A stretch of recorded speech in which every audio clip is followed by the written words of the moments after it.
Hello, everybody. Welcome to another installment of the Behavior, Evolution, and Culture Speaker Series. My name is Clark Barrett. I'm the director of the UCLA Center for Behavior, Evolution, and Culture, and I'm organizing the speaker series this year.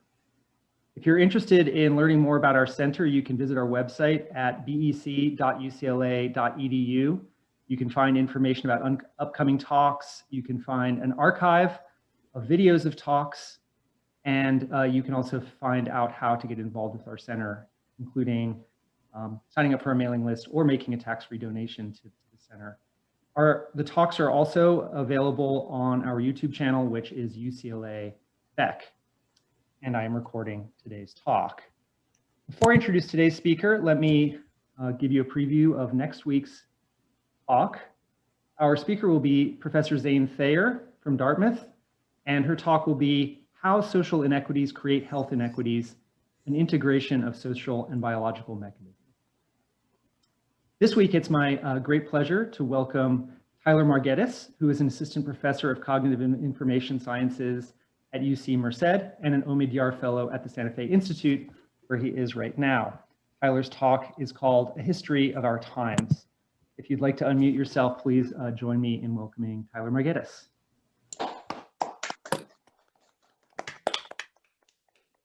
Thanks all, and thanks Clark for the invitation to speak. I'm super excited to talk to this group because I think it brings together people thinking about issues that I think about a lot from sort of all the different perspectives that I like to consider.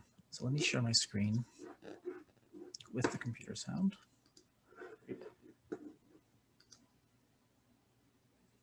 Great.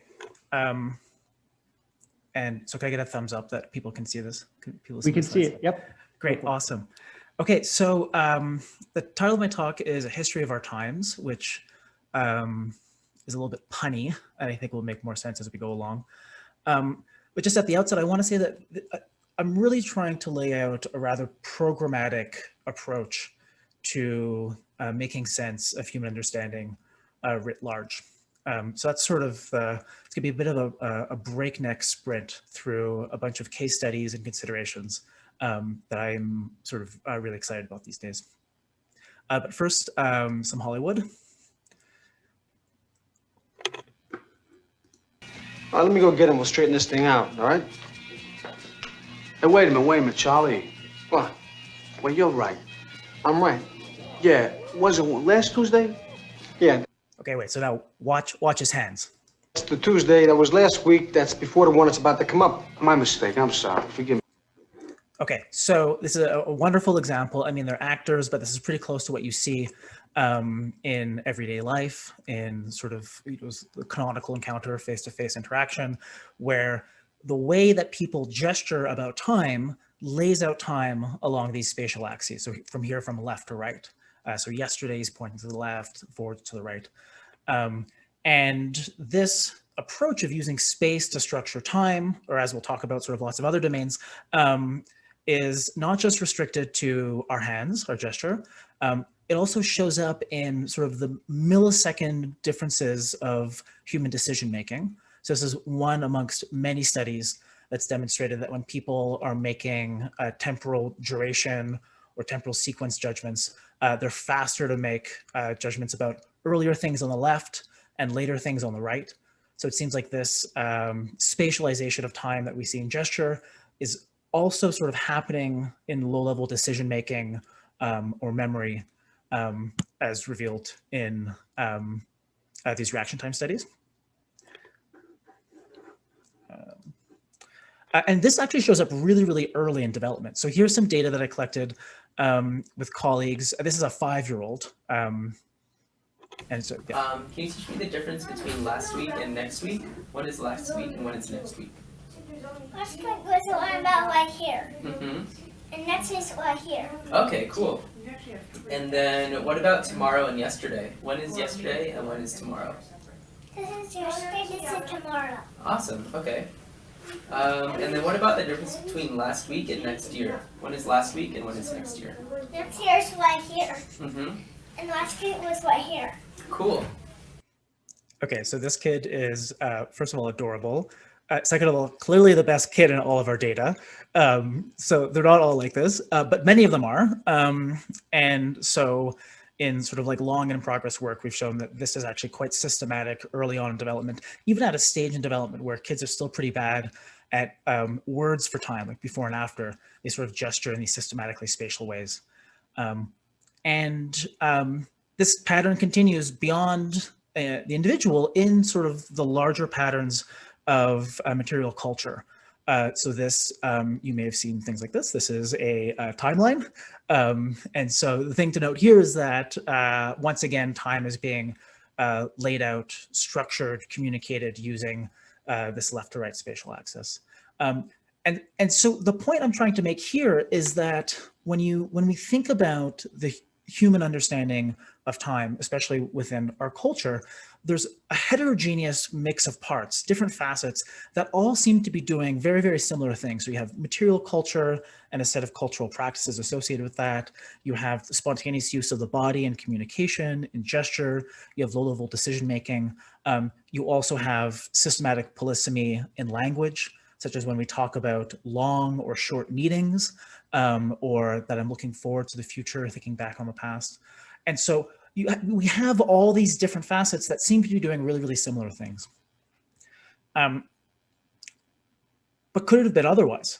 So here's this lovely quote from Nabokov, who writes, "Had our organs not been asymmetrical, our view of time might have been like ragged night and jagged mountains around a small, twinkling, satisfied hamlet." Okay, so what is he getting at here? So he's suggesting that there may have been some, historical accidents in the development of our bodies or our minds, maybe the kinds of experiences that we've had that have led people to think about time in these systematic ways that seem so natural to us. It turns out there are actually people that maybe are conceptualizing time in these really diverse ways.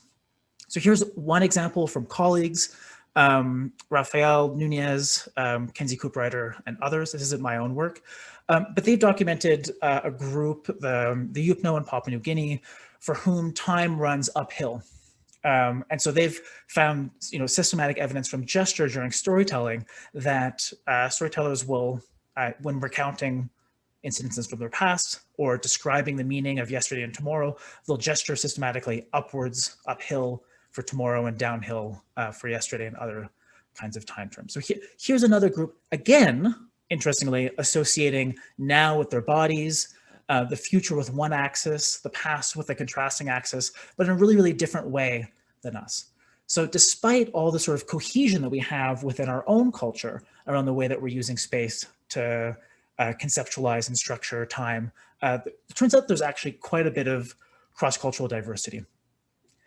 And so to try to sort of systematize this cross-cultural diversity with my colleague Kevin Holmes and supported by a really lovely research assistant at UC Merced, Sandra Chacon, we've tried to integrate all the data that's been collected by anthropologists, linguists, psychologists on cross-cultural diversity in spatial understandings of time into a unified data bank. And the goal here is to make this a public and interrogatable and expandable data bank that will allow us to look systematically at what kinds of factors, what kinds of cultural differences, environmental differences seem to be driving this cross-cultural diversity. And so we're calling this ATLAS, Abstract Thought and Language Across Space. I know, it's great. And we're doing this for time, also for number, and also for space. And this is very much in progress work. But what this map shows are the field sites that we've coded so far. The size of each dot is the number of people who were studied at that field site. And if the circle or the triangle is red, that's a group that is conceptualizing number or time along an axis that differs from your standard US American Anglophone undergrad in most cases. And so the thing that I want you to notice is, well, first of all, there's actually a lot of blue. So a lot of people that sort of do things that are quite similar to what we're doing, but there's also a lot of red, right? So there's a lot of cross-cultural diversity here. This is just a small sample of the studies that are out there. We're sort of still integrating all the data here. but it gives you a sense of the amazing cross-cultural diversity in how people think about these really fundamental domains. And that's sort of one of the puzzles that we're going to be dealing with today. Okay, but given all this diversity, I think it's worth reflecting on how unusual this strikes most people who maybe aren't anthropologists or cross-culturally inflected cognitive scientists. So this is my nonna, my stepmother's mother, Italian mother, who didn't speak English or French, and I don't speak Italian, so we'd have to communicate, often translated by my sister. And so she thought I was a teacher, and she was trying to like ask, well, what are you teaching people these days? I was trying to understand, like explain to her, actually, I sort of study people. And so I tried to describe to her some of the work of my dissertation advisor, Rafael Nunez. And I said, Nona, the Aymara people in the Andes, they think the past is in front of them, the future is behind them. So my sister sort of translates this in Italian and says something to her. And then my Nona responds, and my sister like turns red in the face. She's blushing. I'm like, oh, what did she say? So that's what she said in Italian. I don't speak Italian. What she actually said is, anywhere you go, you can find idiots. Okay, Nona, not quite understanding the point. I think she really thought that I was a teacher who was going to these, these poor, confused people to explain how time really worked. To sort of set them straight about, no, come on, guys. Like the future is clearly ahead of you and the past is behind you. Not recognizing that this cross-cultural diversity is actually evidence for the incredible creativity of the human species. But I think there's something really deep here about this sense that, if they're doing it differently, they had to be doing it wrong. And that's sort of one of the tensions that I want to make sense of. Why do we become so tied to the peculiar ways we have of conceptualizing these foundational domains, given the fact that there's also so much cross-cultural diversity? Right. Okay, so here's some of the questions that I'm thinking about that I'll try to make some progress on this talk. Right. So first of all, how do we think about this tension between diversity and universality? Right. So on the one hand, people are doing things in lots of different ways. But on the other hand, if you look at the Huguenot conceptualization of time, it's still time along space, now is associated with the self. Right. So how do we make sense of the dimensions along which things change and dimensions along which they don't? And then also sort of taking a more diachronic perspective, how can we make sense of the actual processes that led to this diversity in how people conceptualize time, space, and number? And so sort of the pithy way of saying this is, what are the histories of our times, right? So what are the sort of temporal processes, the mechanisms operating over different timescales that have led to this incredible diversity of times that exists around the world, but also within our own communities? So one way that people have thought about these sets of issues could be schematized like this. And the idea is often is that, the thing that matters is really what's happening within your skull. And then those become manifest in various observable things, people's gestures, the artifacts you create, the way you talk. One person who sometimes advocates for a story that's kind of like this is George Lakoff. In sort of a conceptual metaphor theory type world. So I have some quotes here from a recent paper by him. So he wrote, linguistic metaphors are surface reflections of those conceptual mappings, where the conceptual mappings are supposed to be things within people's brains. Conceptual metaphors structure spontaneous gestures and signs and sign languages. As children, we learn hundreds of primary metaphors and they structure our systems of everyday thought. So here the focus is really on what's happening between the ears, within the skull, and then all the stuff that's in the world that we can see, those are just supposed to be sort of, the exhaust from the engine of thought. Okay, here's an alternative. And this is sort of an approach that, I've inherited from one of my mentors, Ed Hutchins, but there's sort of, a long history of thought going back to Bateson and earlier that really we want to be thinking about these things as consisting of, large, distributed, heterogeneous ecologies, sort of on analogy with the kinds of natural ecologies you have where you have multiple species interacting with each other in interesting, heterogeneous, bidirectional ways.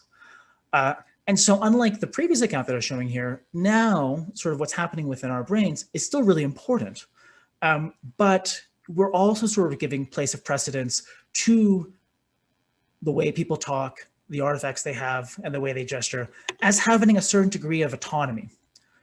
So the way I like to say this is, the reason why I say that, oh, this meeting was really short, or this talk is really quite long, isn't because I have this conceptual metaphor within my skull that associates duration with length. I talk that way because that's just the way English works, and languages have their own autonomous processes of change that are going to be different from the process of development that's going on within my brain.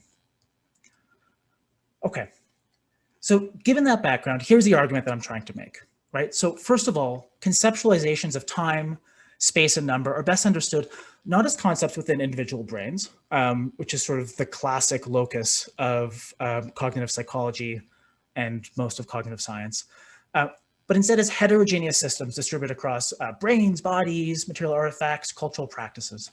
And critically, within these cognitive ecologies, mutual dependence is the rule, right? So it's not just that brains are driving these things, but we're getting these bidirectional causal patterns where things are sort of regimenting each other in complex, often nonlinear ways.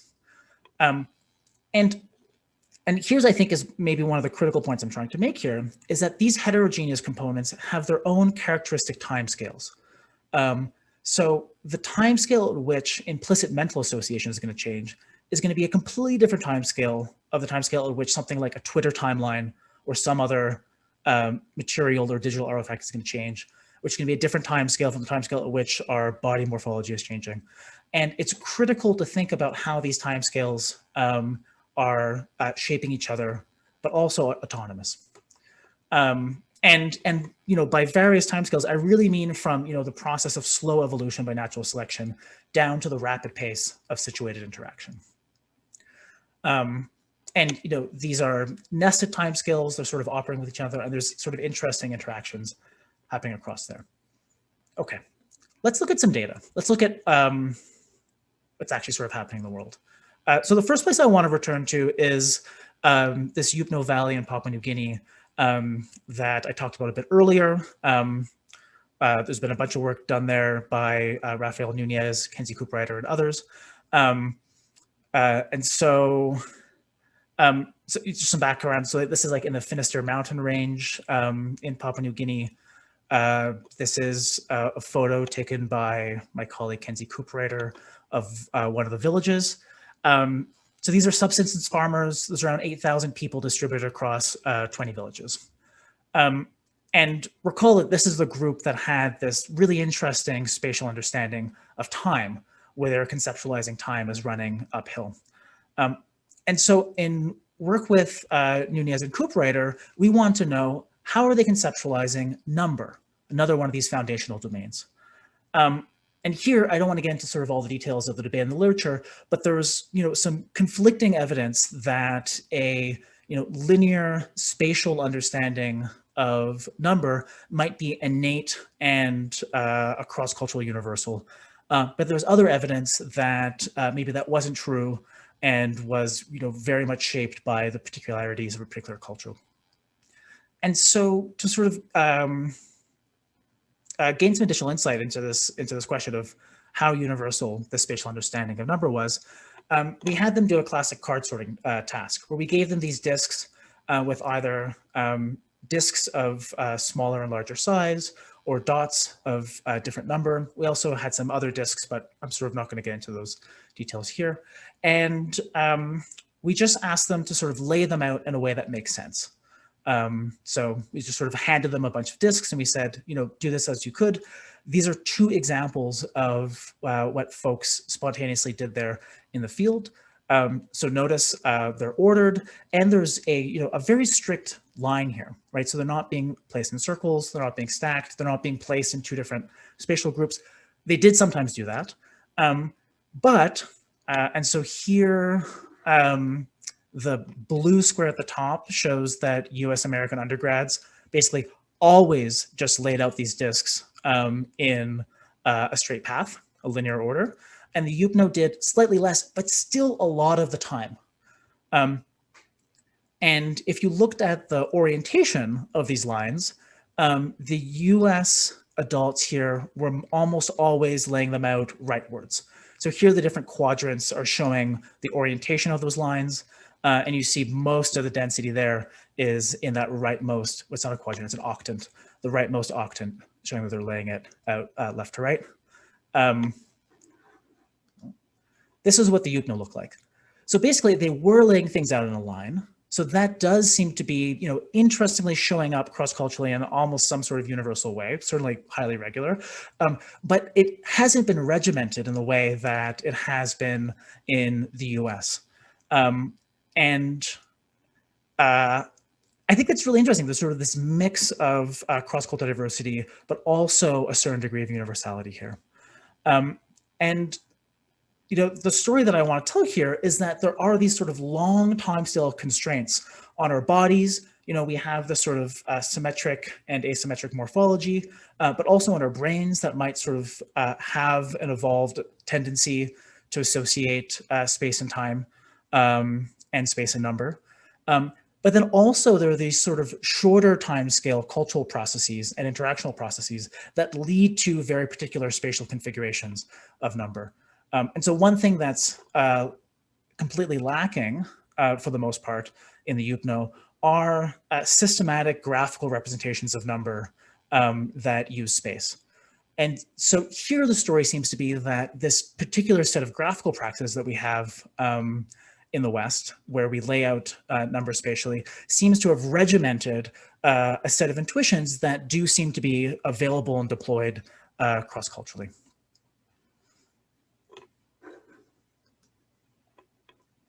Okay, so that's sort of a taste of the different timescales in which we can see the regimentation of abstract understanding. So they're focusing on number. Oh, and I should say, I'm also going to be sort of moving back and forth between looking at how people conceptualize number, space, and time, because I really want my argument to be generic across domains, right? So this is really an argument about adopting an ecological perspective on people's conceptualization of these foundational domains, not specifically about time. I just love the pun in the title so much that I had to put it to make it about time, but I really don't want this talk to be about time. So that's why we're talking about number there for a second.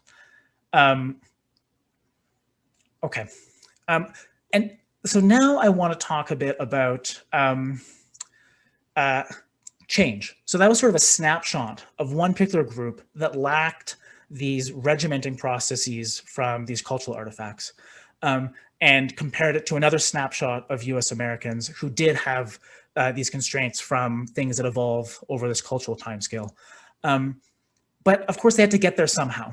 And so to do that, I want to talk about some work that I've done with the anthropologist Melanie McCumsey, and again with Kenzie Cooperrider. And here, this is in southern Mexico, in Oaxaca, where we're going to actually sort of capture a process of dynamical change at multiple timescales as it's happening. Right, and sort of I think one of the cool things here is that we seem to have captured a critical transition in this larger complex system that constitutes the cognitive ecology. Okay, so here's the field site. It's in Juchitán, which is a mid-sized city in Oaxaca, Mexico. So as you can see here, I mean, it's developed. One of our subjects was like a delivery driver. This isn't like subsistence farmers like we're looking at in Papua New Guinea, but still, it's also common to see, donkey or horse-drawn carriages in the street. And some people do have some like support agriculture that they would do in addition to their work. And yeah, I think that's what I want to say about that. Oh, no, I guess the other really interesting thing here is that Juchitán is super interesting because there's a ton of households that speak an indigenous language. So here, indigenous languages really seem to be, thriving as much as they are in the West. And the particular indigenous language that's really widely spoken here is Isthmus Zapotec. But at the same time, bilingualism is basically the norm. So even, and they're mostly bilingual in Spanish. Yeah, and so this, and oh yeah, the other interesting thing here is that there is naturally occurring variability in how competent people were with Spanish, especially in the sort of neighborhood of the city that we looked at that was predominantly Isthmus Zapotec community. Some people were, completely balanced bilinguals, so operating in Spanish and in Isthmus Zapotec fluently, and others were really quite dominant in Isthmus Zapotec and might have some Spanish, but were really sort of relying on Isthmus Zapotec more and had much better competence in Isthmus Zapotec. And so this naturally occurring variability actually allowed us to sort of re-ask classic questions about the relationship between language and thought, where traditionally people will adopt this practice where they'll sort of go cross-culturally, look at completely different language groups that also differ in lots of other cultural ways, and then look at how they might differ in their thinking and sort of use that correlation to argue for a targeted relationship between language and thought. And we had this cool opportunity here where there was naturally occurring variability in the use of these languages within one neighborhood. Right, so these are neighbors that are sort of differing in their uses of these languages, but sort of otherwise inhabiting the same cultural universe. And in particular, we use this to ask about the use of different spatial frames of reference to remember and communicate about events in terms of their spatial layout. And so this is the task. We had people sort of view these motion events that were presented to them. So kind of like dominoes or like a cylinder would roll down. And then we rotated them 90 degrees and asked them, oh, tell me what you just saw. And, if this were to happen to me, if I just saw like an amazing domino demonstration and then I was spun 90 degrees for some reason and my friend was like, oh, what just happened?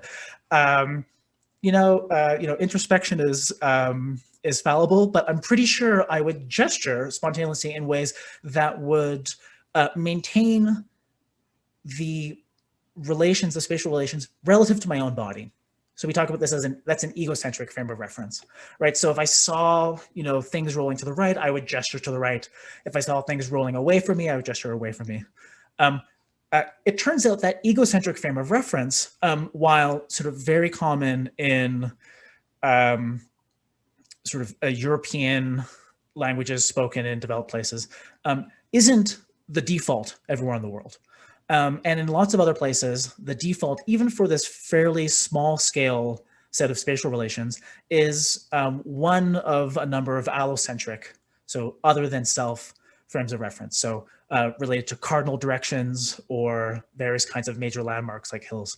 And so, for instance, in this particular task, the way that would manifest itself would be people maintaining in their gesture the spatial relations not relative to their own body, but actually relative to the cardinal direction. So if they saw something rolling south by southeast, they would gesture south by southeast.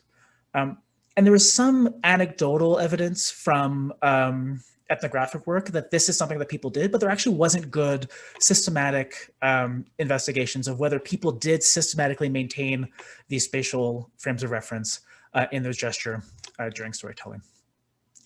Okay, so here's some videos of the actual trials to give you an example.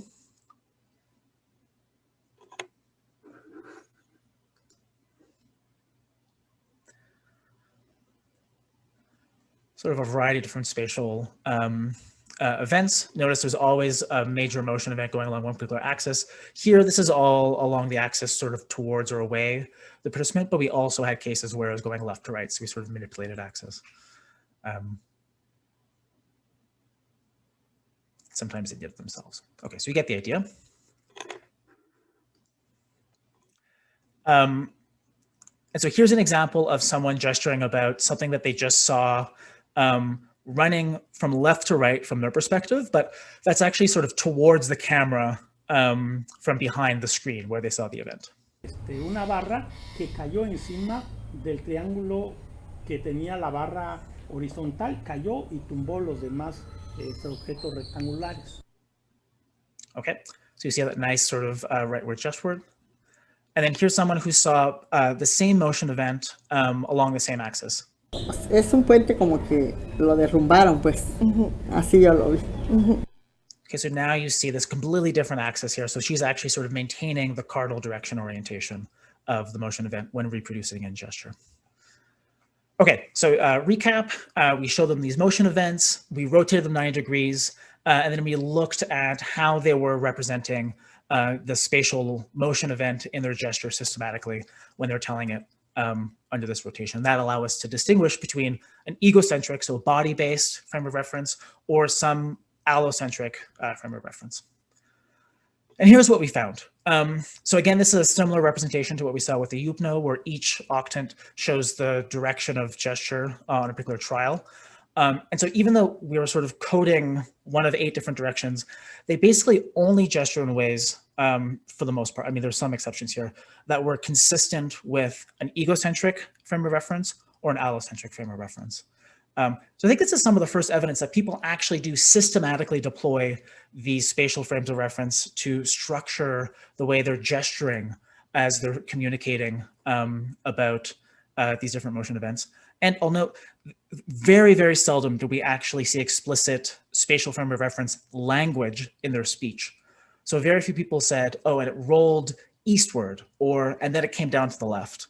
And if we actually remove those few trials where there were spatial terms like that, this pattern was basically unchanged. Like the plots are so similar that I have to sort of label them to remember, okay, what's the one where we're analyzing with all the trials, and what's the one where we're analyzing with the language removed. So this is showing that sort of gesture is really playing this preferred role in communicating this spatial frame of reference information. Okay. But then the question is, what actually determines which of the people were sort of these orange egocentric gestures, and what was determining the trials where we had these sort of green allocentric gestures? And so using a multi-level Bayesian model, we sort of estimated how much different factors predicted the adoption of one or the other frame of reference in gesture. And so this is showing the association between different factors and the adoption of the egocentric frame of reference. So the one thing to note is that the person's dominant language, so whether they were a Spanish Zapotec balanced bilingual or a Zapotec dominant, didn't matter. And this is somewhat surprising given some of the conclusions that people have drawn based on cross-cultural comparisons, where sort of just based on speaking different languages that preferentially talk about space differently, they found evidence that they thought differently using sort of the frame of reference that was preferred in their language. We did not find that in this case. We also didn't find evidence that the particular language they were speaking for the task in that moment mattered. So we actually tested people in both languages, in Spanish and in Zapotec, if they were balanced bilinguals. Didn't matter. What did matter, quite reliably, was how good they were with the specific words in Spanish and Zapotec for the spatial relations of left and right. So that's ego vocab on this table here. And so it seems like it's not the sort of classic Worfian story of, you know, an entire language determines a universe that you inhabit. And what matters is, like, are you a Spanish speaker or a Zapotec speaker? It really is the specific semantic distinctions that are available at a lexical level that people sort of on an individual basis can become better or worse at over development. And so folks who are really, really good at those left and right terms, they would also gesture egocentrically, even when they weren't actually using those words in speech. And if you hadn't used those, you would sort of more often rely on this allocentric. But the other thing here, and so this is getting back to this question of timescales. So what I just showed you was sort of really summing across entire sessions. This is showing the sort of beautiful mess if you actually look at the trial-to-trial dynamics of the adoption of an allocentric versus an egocentric frame of reference. So at the top, that's people are egocentric, at the bottom they're allocentric, and time is along the horizontal axis, and each line is one person. So the fact that you see lines jumping from the top to the bottom, it tells you that people are changing the frame of reference they're using from trial to trial. This looks really messy, but we asked, like, is there a method to this gestural madness? And the way we tried to answer that was by analyzing the dynamics of trial to trial adoption of frame of reference using a set of models called Markov models. So these are models that basically look at the transition probabilities from one moment to the next, looking only at what happened sort of at this moment to predict what's happening. So it has no memory. It has a very, very short-term memory of just looking at what's happening in the present moment. And here, each node, sort of the allo and the ego, that's showing sort of the state of gesturing using an allocentric or egocentric frame of reference. And the lines, their thickness, and those numbers indicate the transition probability of, for instance, going from an egocentric frame of reference in one trial to doing again an egocentric gesture on the next trial. That's very, very common. So about 90% of the time you would stick with that. Likewise for allocentric. And so this is in those people who are really, really bad at those left and right terms. And so what you see is that both the ego and the allocentric frame of reference seem to be fairly stable attractors in the dynamics of moment-to-moment gesture. So if they sort of stick with one, they'll stick with it for a bit. And about 10% of the time, they might switch to this other attractor and then sort of riff on that for a bit, they'll gesture like that. Here's what it looked like for people who had the best competence with those left and right terms.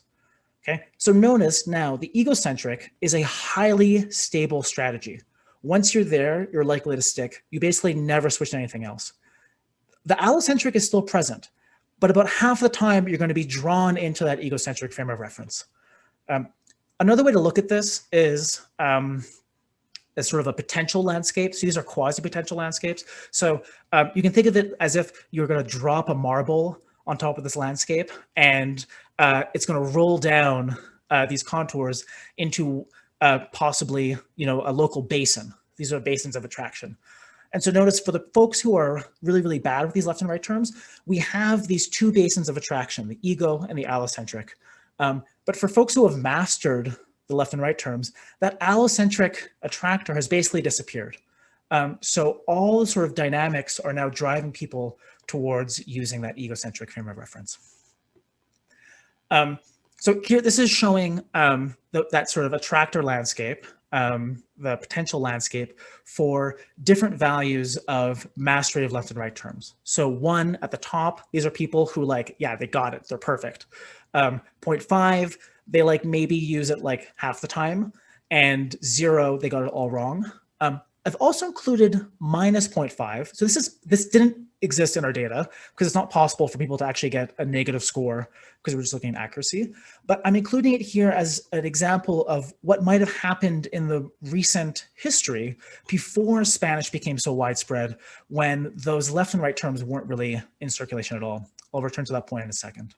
But basically, we can combine all these different attractor landscapes to really get a bird's eye picture of the sort of dynamics of spatial conceptualization as a function of people's competence with those specific left and right ego vocab terms.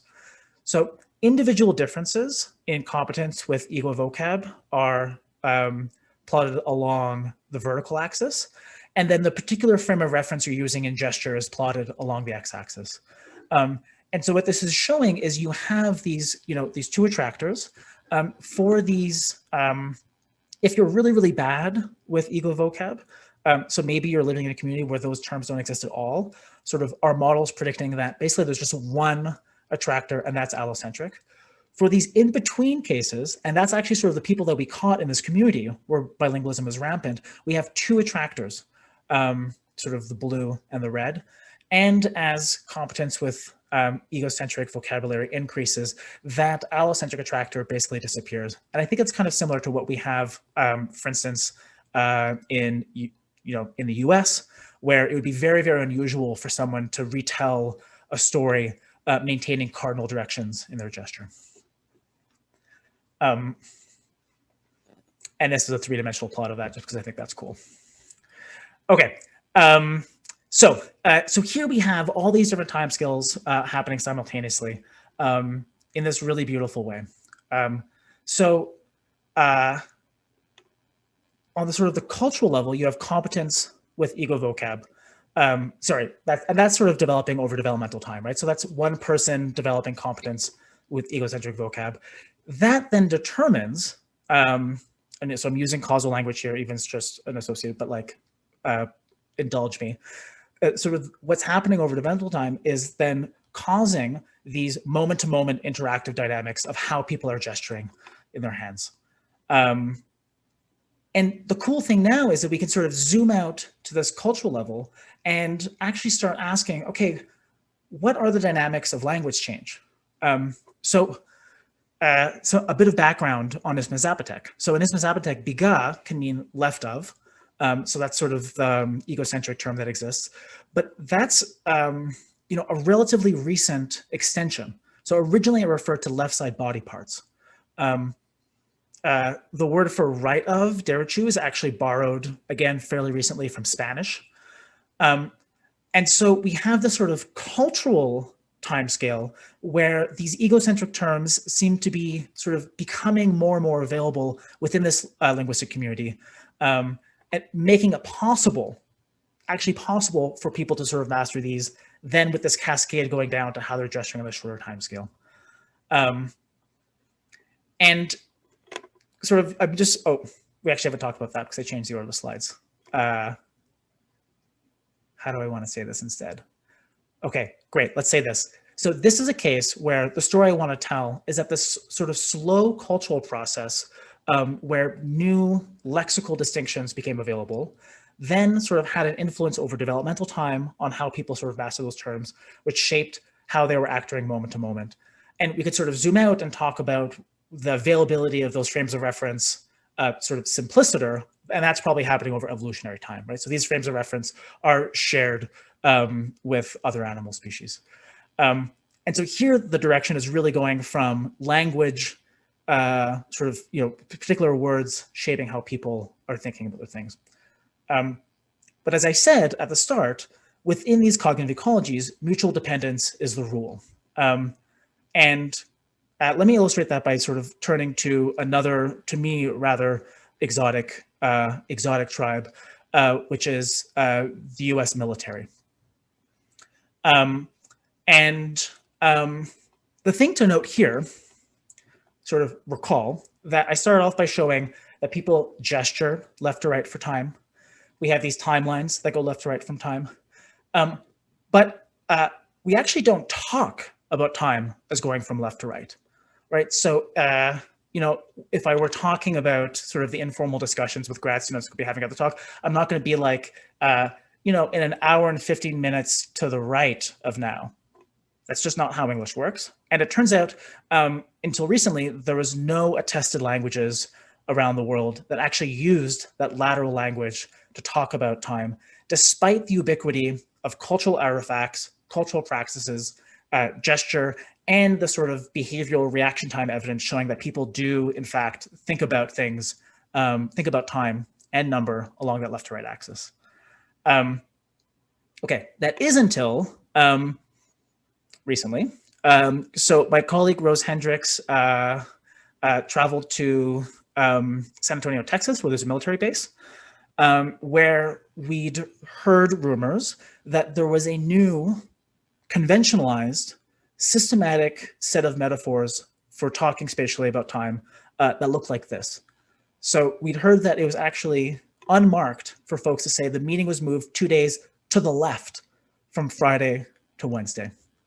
And so we tried to look at this systematically. And so we, gave people a whole bunch of phrases like this, where things were, sort of on the scale of days. We also sort of asked them about phrases on the scale of months, sort of manipulated a bunch of things. And basically the takeaway is that civilians, so that's the red bump, they could make sense of those. So they didn't say they're completely nonsense, ungrammatical, but they certainly weren't as acceptable as something like 2 days earlier instead of 2 to the left. Enlisted officers, enlisted personnel. So those are sort of folks that are sort of more working on the front lines of battle, for instance. They were more variable, but basically said that saying something like 2 days to the left is just as good as saying 2 days earlier. And officers in particular, they were quite systematic in saying like, oh yeah, this is just the way it works.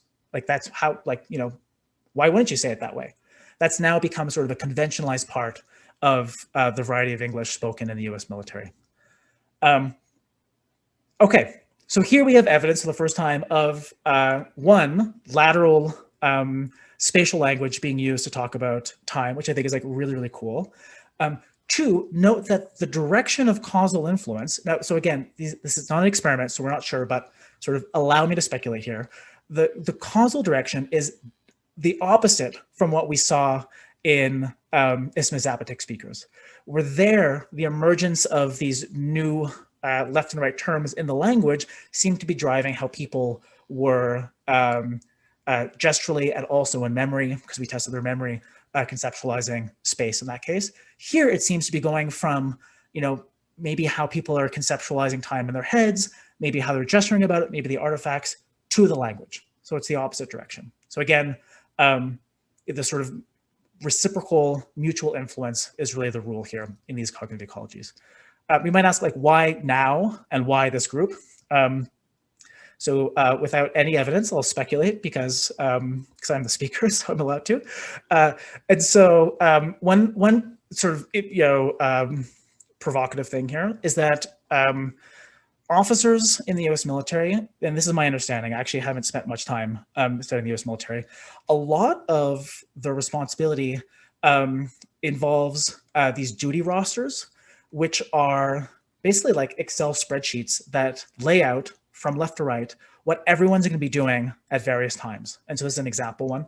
And so here you notice that time is really going from left to right. And so one, there is this really central material artifact that seems to structure a lot of the activity, and I imagine is the target of a lot of sort of interactive conversation. So one, it could be this cognitive artifact. And the other thing to note is this is a relatively small and insular linguistic community. And so I think the size of the linguistic group and the presence of this highly stable cognitive artifact, which again, I mean, the cognitive artifact here, this material artifact is stable on cultural time. It might be the sort of the perfect storm to allow this new linguistic convention to become established in a conventionalized way in this community. Okay. So you might have noticed I've sort of been struggling with causal language throughout because these are often snapshots, right? We like hear about the US military, we go, it turns out they've already sort of transitioned to doing this. We can use natural variability in Oaxaca, Mexico, to sort of look at the association between language and gesture and thought, but we can't actually sort of go in and manipulate their language, similar with the UPNO. And so to get some experimental quantitative traction with my colleagues Tessa Verhoef and Shauna Coulson and Esther Walker, we've tried to bring these sort of long time scale cultural and developmental changes into the lab. How do we do that? Okay, and so here's the thing that we try to bring into the lab, which is that we have a credible range of ways of talking about time with some pretty fine distinctions. So we can talk about second, day, and year, so that's varying in duration. We talk about now, past, future. So these are called deictic distinctions because it's time relative to now, past and future. Before and after, which are sequential relations, so not tied to now. You could say like tomorrow, day after, last year, year before. Now in English and a lot of languages, these are often so duration, sequence, deictic relations are often talked about using spatial language. So we can talk about a short meaning, a long meaning. Talk about looking forward to the past, looking forward to the future, thinking back to the past. This is true cross-culturally. This is a pretty common pattern to use space. And what we try to do is capture the cultural process of the negotiation and conventionalization of these spatial metaphors for time in the lab.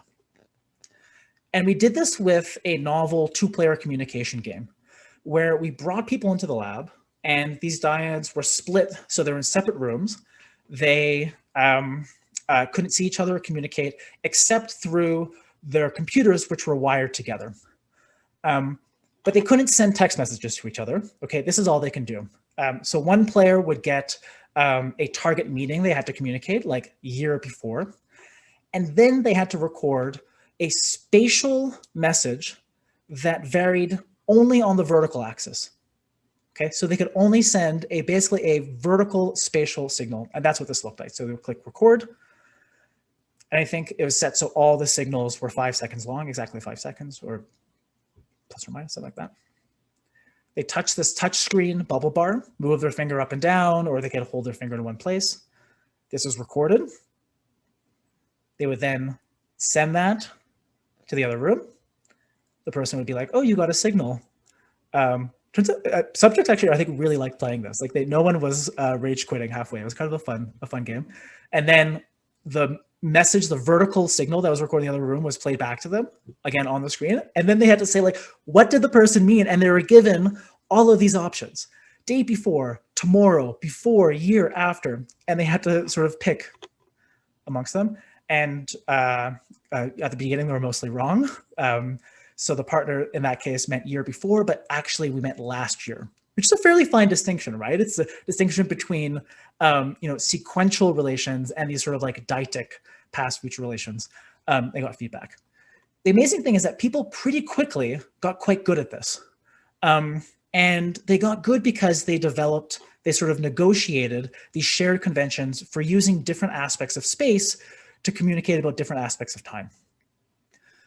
So one of the things that we saw across all dyads and very, very early in the session is that they were systematically using spatial extent to communicate about temporal duration. So here I'm visualizing a signal as a time series. So the horizontal axis is time and the vertical axis is where their finger is on that bubble bar. And so here, for instance, the very first signal here is basically they just put their finger right in the middle and they moved it up a bit. The one at the very bottom is someone to put their finger in the middle. They sort of wiggled a bit. This is how people communicated about second. Here's how they communicate about day. And here's a sample of how three dyads communicated about year. This was sort of an inviolable association where everyone sort of settled very, very early on this use of spatial extent along this vertical axis and temporal duration. On the other hand, to communicate about past and future, people actually arrived at fairly idiosyncratic and divergent strategies. So here, these are two dyads. So the top dyads, to communicate about the past, they would sort of start at the top and then move their finger down. That was past. Future, start at the bottom, move it up. And you can see both dyads, very similar signals. Other teams did the exact opposite, right? So for them, the past involved going up and the future involved going down and staying down there. So we see this split, which in some ways is really similar to the split we see between, English speakers who talk about the past in front of them and Aymara speakers in the Chilean Andes who talk about the past as being behind, whatever I said, just imagine, but the right way. Right, so you get this cross-cultural distinction that we sort of reproduce in the sort of compressed cultural interactional timescale in the lab. We also had really cool compositionality. So here's how one dyad signaled year. So before would be like here, and then down, and then there. And to do year before and year after, they would combine those into composed signals. And notice this is actually the opposite order than you get in English. So it's not just people are completely, one-to-one translating from their native language into the spatial language. So instead of year before, they actually start off by doing before, the signal for before followed by year. So there does seem to be some interesting endogenous dynamics of the spatial language emerging. I'm not going to get into details because we're still analyzing it, but we also then took what these pairs of people negotiated and calculated together and then put that into an iterated transmission paradigm where you take what one pair does at the end of a session of about an hour, and you feed that to the next pair that comes into the lab as sort of a starter, a seed. And we say, here's what two other people did, do with that as you will. And we still do this over and over again. In some cases, these chains collapsed, but in some cases, we actually got incredibly systematic systems emerging over these multiple generations. And one way that people talk about these generations in the lab, in these kind of iterative transmission cases, is as reproducing actual linguistic generations over cultural time. may or may not be a fair comparison. But here's one system that people developed after 8 generations. And so these people were actually 100% accurate in their communication. And notice it's, highly systematic, right? So you have before and past, future and after being communicated in these subtly different ways using these spatial dynamics. Okay. I'm not even going to get into this, so I'm just going to flag if you want to talk about this. We then took these signals and fed them to people while we measured their brain waves, and to get down to this sort of neural system. Great, we got an N400 to P600. There's interesting temporal dynamics. Ask me about that afterwards. But basically, so we're trying to do sort of this, cultural timescale dynamics, the developmental timescale dynamics as people interacting with these, down to the neural timescale dynamics, all in a controlled way. And if you have questions about that, we can talk about that afterwards. But the takeaway here is that, when cognitive ecologies change, they're constrained over multiple timescales. And these timescales are shaping each other. So, this association between duration and length might be innate, and this seems to be shaping this cultural evolution. And also, I didn't show you the data, but also the short timescale brain responses, where right from the beginning of these sessions, people's brain waves, their brain response, seem to reveal that violations of this association between duration and length seem like salient semantic violations. So if you know sort of a bit of the language neuroscience literature, we got an N400, which you also get for violations of sort of semantically anomalous words in written or spoken sentences. And that's about the brainwave stuff. We won't talk about that. Okay. What have I tried to argue today? So I've tried to argue that abstract thought, sure, it happens in our brains. Brains are great. I love brains. I'm a cognitive scientist. Brains are great. But they're not the only thing. These other things matters too. And all these different facets, material artifacts, cultural practices, norms of gestural communication, our evolved physical morphology. These are all connected in rich distributed cognitive ecologies. And these cognitive ecologies are made up of heterogeneous parts that relate to each other in bidirectionally causal ways. So I'm sort of arguing that we move away from maybe classic Worfian stories where it's like, oh, language is shaping how you think. I really want to sort of have a much more nuanced story of how all these things are shaping each other, including how material artifacts shape the way we think, and also the way we think shapes the kinds of material artifacts that we're producing. And I think this is the critical point, and maybe the one takeaway that I would love for you to remember of this talk is that these different facets have their own characteristic timescales.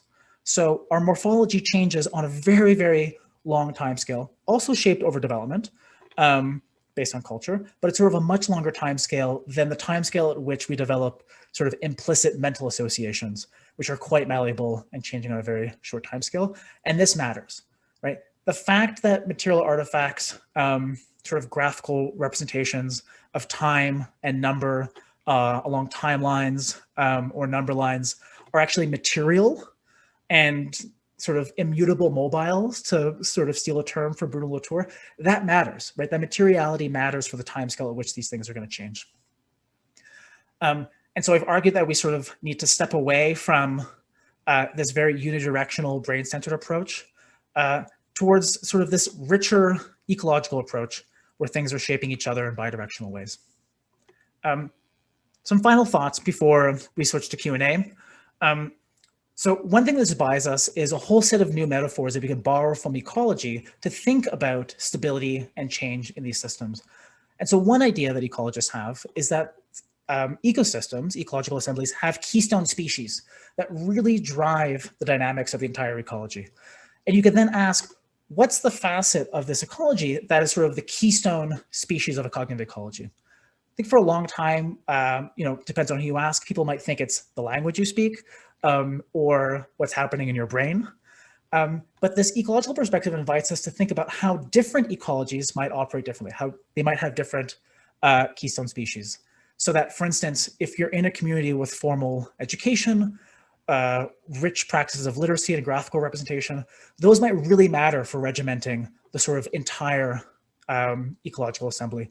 But if you're not in one of those communities, things like gesture might matter more. And there's some evidence from folks like Olivier Le Guin, also Levinson's argued this in the past, that gesture might be one of the vessels by which cultural norms are transmitted. Yeah, so that's one thing that spies you.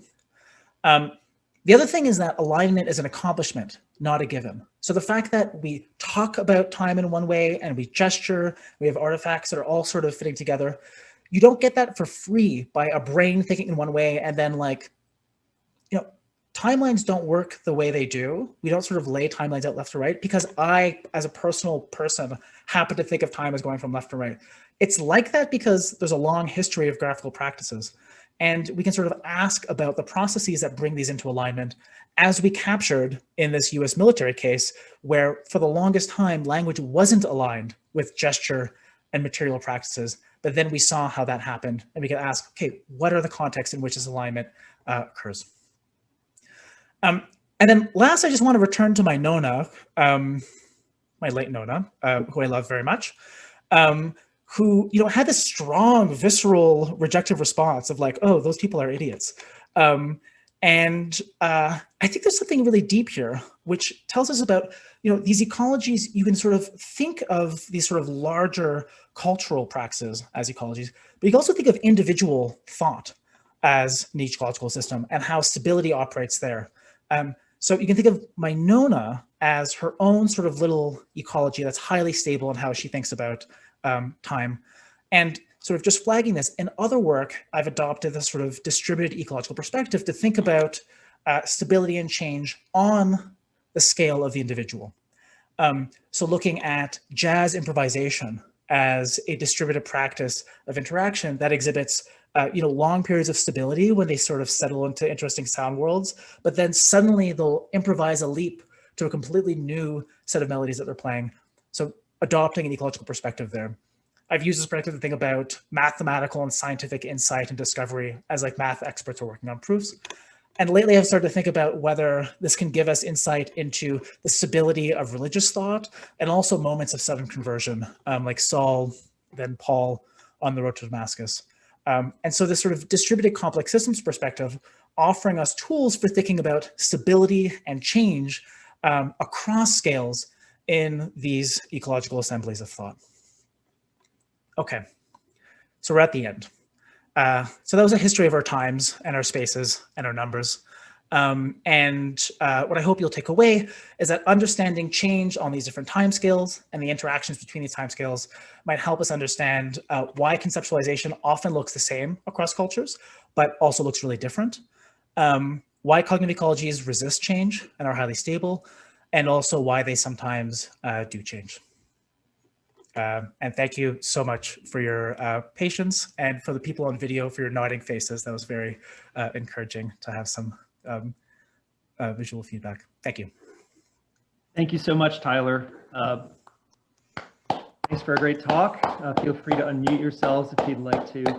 Thanks, Tyler, for the talk. Now that was fantastic. Let us move to the Q&A, and what I will do is I will call on people, and I would ask that you use the raising hand function, the blue hand, which you can find under the participant section at the bottom of your screen. And I'll just keep a list of people who have raised hands and then call on them. Who would like to ask the first question?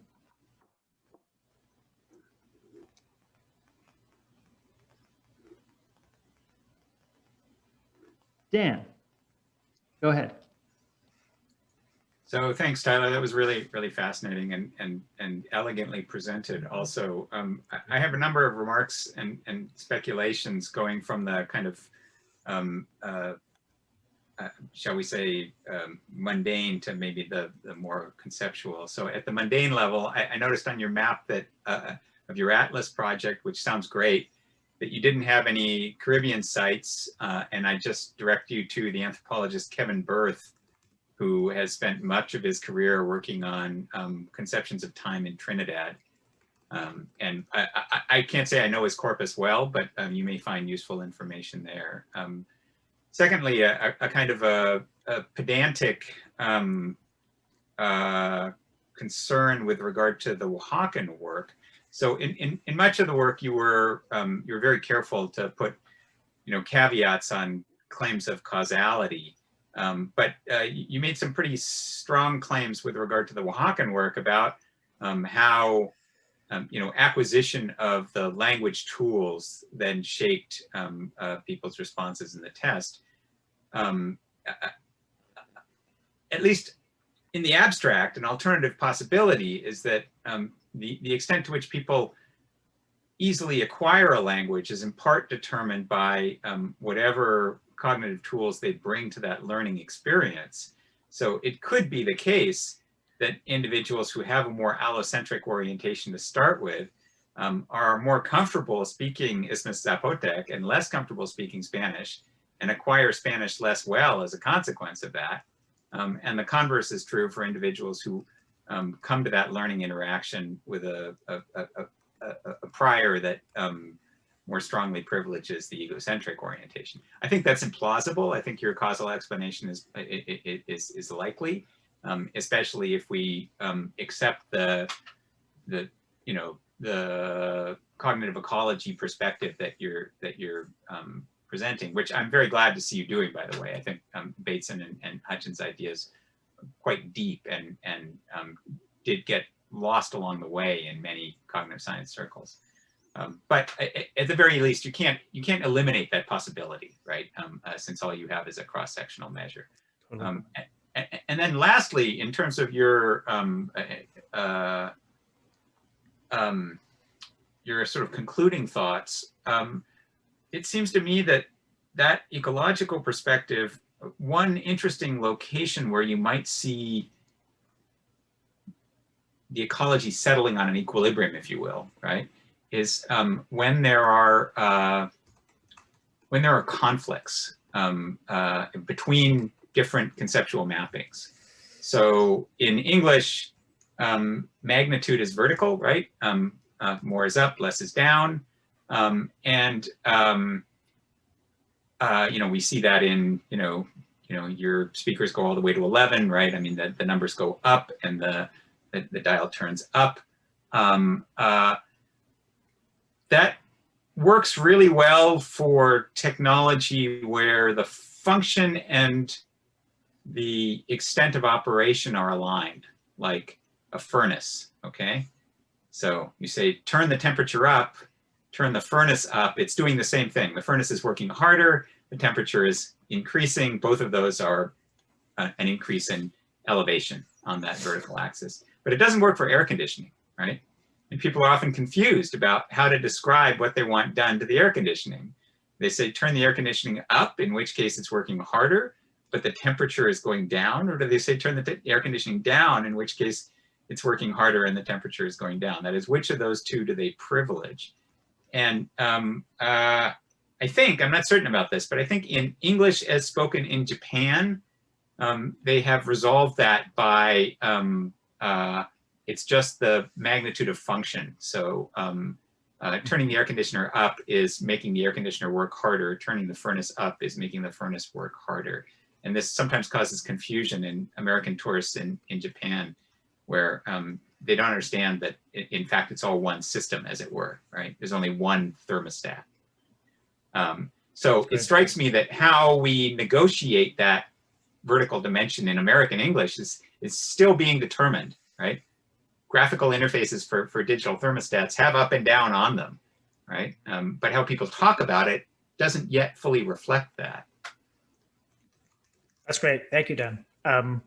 Yes, I'll look up Kevin. But yeah, so the map of Atlas, to take your questions in order, map of Atlas, very much in progress, and very open to suggestions. And I mean, the idea eventually is to have a public website where people can then, scholars can be like, here's what I've done, and we'll have a little form interface that they'll be able to fill out to add themselves to this data bank. but I'll get different Kevin Berth. Okay, your point about Oaxaca, I'm actually, I think you're more dismissive of your proposal than I am, that the direction of causality might be reversed. Other ways in which the direction of causality could be reversed, for instance, was that there was a lot of diversity in people's professions in this community. So it could be that you get a particular kind of job, like you said, maybe because you have a particular set of spatial predispositions, and if you're the delivery guy for Coca-Cola truck and your directions are given to you in egocentric terms or allocentric terms, I could see it going either way, that then drives you to master those terms, sort of setting up this correlation between them. And so, yeah, I sort of borrowed that causal language at times. I tried not to, and I think that's part of sort of my background in this sort of like linguistic relativity debate, where really sort of like language first. Very open to sort of mutual constraint between language and gesture, or language and memory. So yeah, totally open to that. This last point that you made about ecologies settling into equilibrium, which I love the way you put that, when there's a conflict, I think is also spot on. And another reason that I didn't mention why it may have been the US military that were pressured to adopt this lateral set of metaphors is to remove the ambiguity of sort of the ahead, back, forward language that we have for time. And so in cognitive psychology, there's this classic question, the ambiguous time question, where you ask people, you say, Wednesday's meeting has been pushed ahead 2 days. When is it now? And, half people say Monday, half they say Friday. So again, you have that ahead language, which is spatial, but depending, sort of the story goes, on whether you conceptualize yourself as moving through time or yourself as static in events, you actually sort of interpret that differently. That's really, really bad if you're, planning an invasion or something. You probably want to get the exact day right. And one nice thing about the left and right languages is it's entirely unambiguous. And so I think that removing that ambiguity that you get when there are conflicts might be critical there. And the other thing that you sort of touched on is the sort of material artifacts, where sometimes we sort of use spatial language that align with the material artifacts that we have. And I think one of the reasons why we're sort of really struggling with this AC issue is because the material artifact is so stable with the up and down button. Like, everyone has that in their home. And I think this is, even more fodder for this argument that the time scale of stability of material artifacts really, really matters for regimenting change on these linguistic and also cognitive timescales. And so, if we didn't all have AC units with up and down buttons or dials, we might be sort of much better able to sort of adopt this Japanese variety of English strategy. Yeah, those are my responses there. Thank you. Thanks, Tyler. Okay, so our next questions will be from Andrew and then from Maddie. Hi. First off, thanks for a super interesting talk. I'm going to be at the question and answer, or the student meeting a little bit later, and I'd love to pick your brain in even greater depth. But I wanted to focus my question now on some of the Zapotec data that you had talked about, and think sort of specifically about this notion that Dan brought up about equilibria. So in the data you presented, mastery of the terms for left and right was the primary determinant in whether or not your gestures were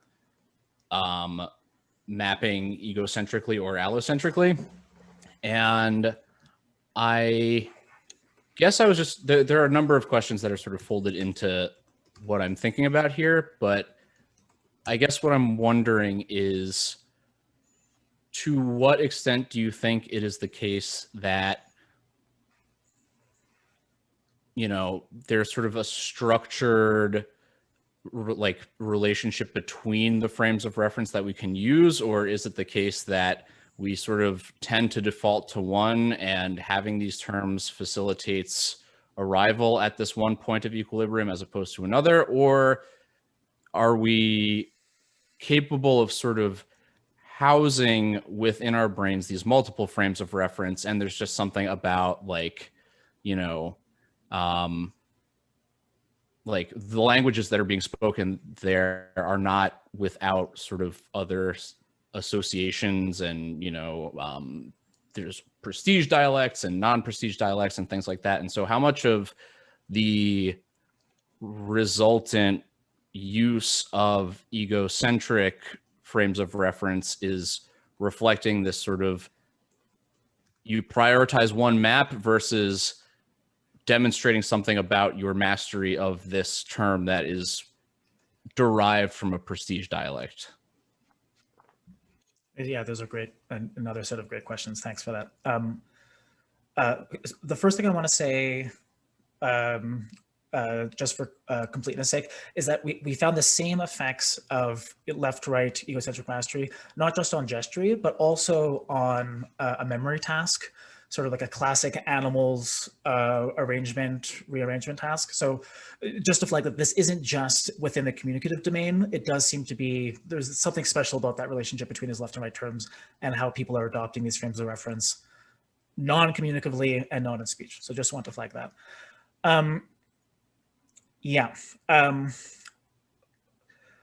So there's some evidence that like, I'm like not super compelled by, but I think it's kind of interesting that non-human primates seem to preferentially adopt an allocentric frame of reference in various kinds of problem-solving tasks where they're trying to like search for food.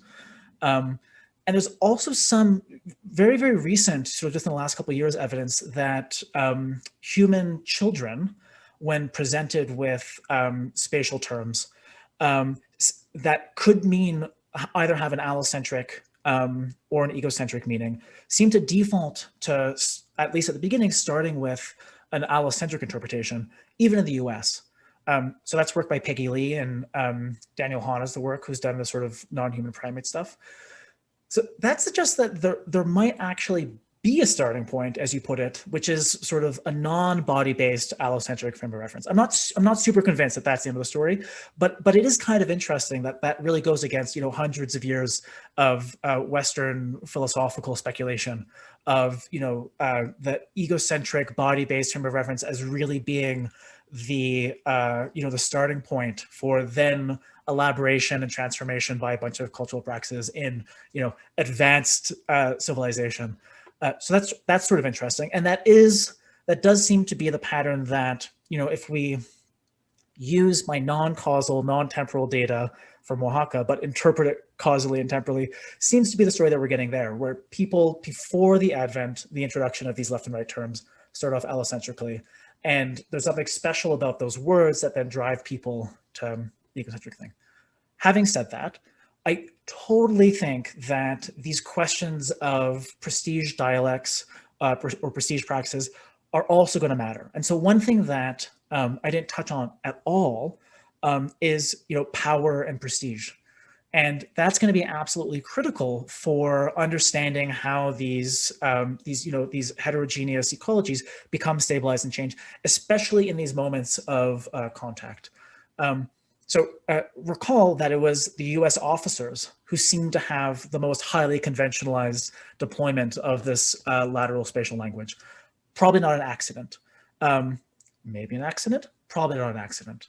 The fact that the sort of demographic shift that is ongoing in Oaxaca, Mexico, is from, you know, Zapotec, Isthmo-Zapotec dominance or bilingualism, to, I think, what is now more and more common, which is basically Spanish dominant young people. That's also not an accident, right? That's a reflection of larger systems of power. And so you're totally right that in understanding sort of the particular direction in which we see change in these different facets, understanding power and prestige and privilege is going to be absolutely central. But I mean, sort of return to my refrain, those influences are going to sort of matter on the particular timescales that are specific to the particular facet, right? So the change in material practices is going to be influenced by who has power and privilege and prestige, but it's again going to be changing over the sort of the characteristic time scale of change for material artifacts that we see. So Can I just ask one super quick follow-up about all that? Yeah. So is there any data using like, I don't know, positron emission topography or something like that that looks at changes in the extent to which it is effortful to process allocentric versus egocentric communication? So if I'm watching somebody do something egocentrically versus allocentrically, is the frame of reference that I use modulating the cognitive processing that I have to allocate to figuring out what you're talking about? So I don't know of anything that, I don't know of any imaging or behavioral evidence that one or the other is more difficult. And I would bet all my money, so $75, that it really is going to depend on one, the particular context in which you grew up, but also the particular task that you're operating in the moment. Because, for instance, the most all caps weird U.S. undergrad, when asked for directions on a large scale, is 50-50 gonna adopt an egocentric or an allocentric frame of reference. So you do get allocentric frame of reference really naturally. I lived in LA for years, and I would tell you, you go east and west on the whatever, it's not like we're not able to inhabit these different alternative spaces. I have multiple axes at my fingertips for communicating, gesturing, thinking about time also. So these are sort of cohabitating within our skulls and also sort of within the larger ecology. Great, thanks. Our next question is from Maddie. Hi, Maddie.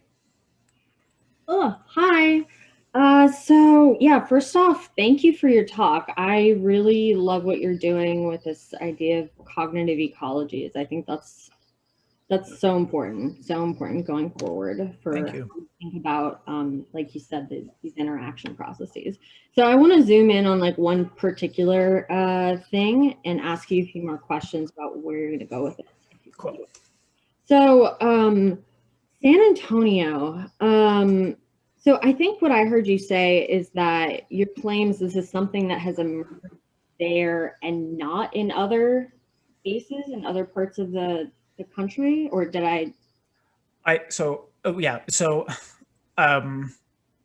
when I said not anywhere else, I meant, so I think it's actually sort of widespread in the US military, anecdotally. I meant nowhere else in all of the sort of like cross-linguistic, cross-cultural work outside of the US military do I know of any case where there's been a attested use of lateral language. I would be very happy to hear of other cases, but no, I don't think it's San Antonio at all. We studied San Antonio for reasons of accident and location. Gotcha. Yeah. Okay. Thank you for that opportunity to clarify that. Yeah. Yeah. So that's really interesting. I wonder if you're interested in going further in that direction, you could consider studying cadets, right? So one thing about studying cadets is there's going to be variance in where those individuals are coming from, right? So some of them are going to come from military families that might already be looking at things through the duty roster sort of format. Another thing to consider is, okay, so my little brother is an ROTC, and if I'm remembering correctly, he loves to, call and complain about what's going on in his life. And I think he's the individual who's making duty rosters for his group. So this, made me wonder, like, is familiarity, like literally the number of times that you've engaged with this or had to create this sort of thing, if that's going to be a detectable effect. Another thing to think about is the extent to which individuals in the military are isolated or integrated with other individuals. So what occurs to me is like West Point, for instance. So you know, if you're going to school at West Point, everything around you is military, and you know, they're often, you know, they get out there to Marble Falls and areas like that sometimes, but it's very like, it's an intense thing. Whereas a lot of ROTC programs, they're interacting with other people at the university and other individuals who might be, I don't know, utilizing different systems. So, and then yeah, I think that's it. So I guess that's not really a question. I'm just curious to hear what you think about that, and if you think that could be the sort of like, I don't know, longitudinal evidence that could help you adjudicate between some of these different ideas. That's fantastic. Yeah, totally. Yeah, I mean, I would love to have that kind of longitudinal developmental data as, you know, new recruits are enculturated, linguisticated into this new linguistic practice. I would love to have that. That's actually, I think, very difficult data for me to get, I think for anyone to get, but I'm definitely not situated to get that kind of data. But I think you're totally right that looking at cross-community variability in integration versus isolation is going to be a critical dimension of understanding whether, you know, as I speculated, one of the reasons why this seems to have popped up in this particular linguistic community is the fact that the U.S. military is a fairly isolated linguistic community. Clearly not completely isolated, but fairly linguistically isolated community within the US. Sort of riffing on what you said, I think another way to go is to look not at sort of the developmental process going into the US military, but the dynamics of contact between the US military and, for instance, the Israeli military, where there's, you know, behavioral evidence from folks like Larry Borditsky that, you know, literate Hebrew reading and writing Israeli adults conceptualize time running right to left in direction of their literary practices, practice of literacy, reading and writing. You know, so then it's sort of this interesting thing of like, well, what happens? I mean, this is kind of similar to the AC question, right? What happens when you have these conflicts? And, you know, I wonder if, I thought of this even before we had this linguistic data, like what happens just with the gestural practices? Do you have sort of these low level moments of confusion in that contact between a left to right gestural practices for US military versus Israeli military? Now it's even more explicit because it's in the language. And, you know, I have all these questions, like, for instance, are US military officers sensitive to the fact that this is not just now unambiguous, but wrong if you're speaking to an officer in the Israeli military? There was some anecdotal evidence that something similar might have been happening in Oaxaca, where I didn't observe this, but I remember my colleague Melanie McCumsey, who, you know, lived there for years. She was the anthropologist who established this field study, talking about some moments of cross-generational confusion where, you know, younger people who, you know, people thought were balanced bilinguals, but in her impression, were mostly Zapotec, mostly Spanish dominant, versus older people who were Zapotec dominant. Sort of these moments of confusion because of these differences in frame of reference. I mean, we don't have good evidence for that, and it was sort of more of a speculation. But it's another case where, you know, also as Dan pointed out earlier, these moments of conflict are, I think, really, really interesting for making sense of the dynamics of change in these larger ecologies. Yeah, if I could just for just a quick follow-up. Yeah, so yeah, you said a lot there that's really exciting and interesting. So one thing is that for some groups, I mean, of course, it's like difficult to get access to, you know, West Point, for instance, but there are channels for doing it. And so my little sister goes to West Point, and she's telling me all the time there's so many studies that they're putting these kids through. And I think, you know, sort of casually looking at it at one point on the, you know, the GRAPE system, and there are grants that are specifically about, like, okay, they're bringing in civilians to try to study cadets. Another thing, I mean, so sample size could be an issue, but another thing about West Point is they very intentionally bring in individuals from other countries. So yeah, so I mean, yeah, it could be difficult. I think they're like less than 5% of the student body, but maybe that could maybe be a place to look for anecdotal information about what those conflicts would look like, especially because, as you said, in the military, a lot of the things about like how we do things, it becomes, you know, very it reminded me of the example with your Nona. It's a very like, people get very like, this is the way and it is wrong to not do it this way. So anyway, yeah, thanks for playing. Those are great. Yeah, great. Yeah, I wrote all that down. Thank you. Yeah, thanks. Those are great suggestions.